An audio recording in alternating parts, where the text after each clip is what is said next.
지난번 피츠버그 정상회의에서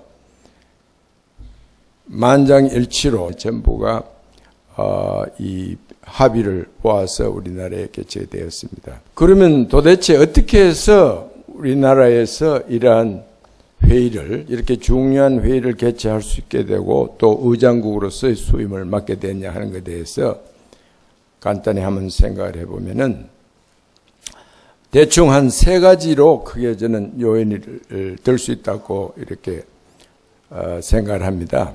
첫째는 이것이 바로 정상회의이기 때문에 G20 정상회의에서 우리 이명박 대통령께서 발휘한 여러 가지 리더십이 인정했기 때문에 G20 정상회의를 한국이 성공적으로 개최할 수 있겠다는 이런 신념을 심어준 것이 중요하다고 봅니다. 제1차 워싱턴 정상회의에서 보호무역주의적인 이런 조치를 하지 말자, 스탠스틸을 하자는 제안을 바로 우리나라 대통령께서 발의를 하셨고, 이것이 정상회의에서 모두가 합의를 했고 또 커뮤니케에 이것이 반영이 되었습니다. 여러분들 1930년대를 돌이켜보면은 이러한 파이낸셜 크라이시스가 왔을 때 특히 언임플로이먼트가 자꾸 올라가고 하면은 프로텍셔니즘에 대한 폴리티컬 프레셔가 항상 있게 마련입니다. 그렇게 되기 때문에 자칫하면은 보호무역주의적인 경향을 띠게 되고 각국이 경쟁적으로 프로텍셔니스트 메저스를 취하게 되는 겁니다. 그래서 이러한 일을 우리가 되풀이하지 말자. 왜 그러냐면은 그러한 프로텍셔니스트 메저스를 서로 경쟁적으로 하게 되면은 결국 글로벌 이코노미 전체가 1930년대와 같은 그런 장기 불황에 빠질 수 있기 때문에 이걸 하지 말자는 그 제안을 했었고 이것이 만장일치로 받아들여졌습니다. 그 이후에도 물론 이제 G20 정상회의가 이제 런던에서 개최가 되고 피츠버그에서 개최되고 하는 과정에서 우리 대통령께서 미국과 영국과 프랑스 다른 G20 정상들과 많은 정상회의를 했고 수시로 전화를 하고 또 서신 교환을 하고 하는 이러한 활동을 해왔고요.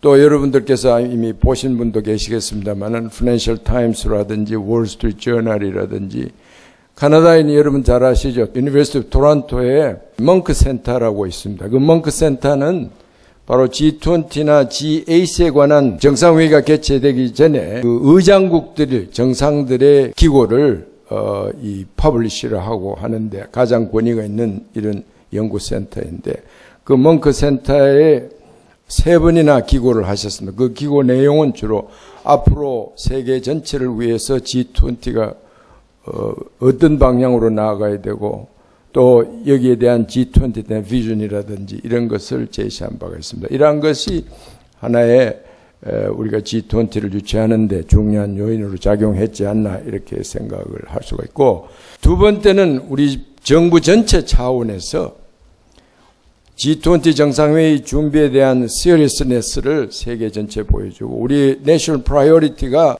여기에 실려 있다는 것을 G20 멤버 컨트리들에게 보여줬습니다. 우리가 이런 적극적인 노력을 펼친 것이 아마 한국이 이런 G20 정상회의를 성공적으로 개최할 수 있을 것이다 하는 이런 신념을 심어주는데 하나의 역할을 했지 않나 이렇게 생각을 합니다.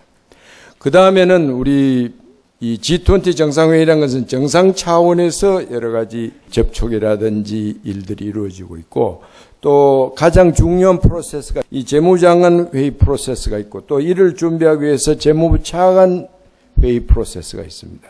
여러 실무급에서도 열심히 일을 하고 또 그 리더십을 자기들 피어 그룹들에게 또 인정을 받은 것도 중요한 요인이다 이렇게 얘기를 할 수 있습니다. 그 다음에 가장 중요한 것이 우리 국민 모두가 그동안에 열심히 일을 해서 쌓아온 국력입니다. 국력의 축적이 있었기 때문에 이러한 앞의 노력들이 결실을 맺을 수가 있었던 거죠.